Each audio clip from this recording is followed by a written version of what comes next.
السلام علیکم۔ کراچی کا موسم کیا رنگ دکھائے گا؟ شہر قائد کا یہ گرم اور مرطوب موسم کب ختم ہوگا؟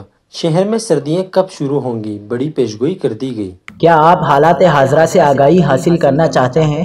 خبر کے پیچھے چھپے اصل حقائق جاننا چاہتے ہیں تو ابھی سبسکرائب کیجئے جلمل پاکستان کو اور ساتھ ہی گھنٹی کے نشان پر کلک کر دیں۔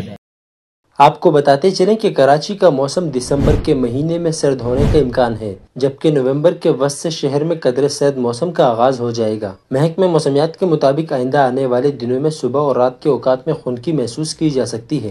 محکمہ موسمیات کے مطابق سندھ کے مختلف اضلاع میں آئندہ 24 گھنٹوں کے دوران ہلکی بارش کا امکان ہے۔ محکمہ موسمیات نے بتایا ہے کہ جیکب آباد، شکارپور، کمبر شہداد کوٹ اور لاڑکانہ میں بارش، جبکہ سندھ کے دیگر مقامات پر موسم گرم اور خشک رہنے کا امکان ہے۔ دوسری جانب کراچی کے موسم کے حوالے سے محکمہ موسمیات نے بتایا کہ کراچی میں آئندہ 3 روز کے دوران موسم گرم اور خشک رہنے کا امکان ہے۔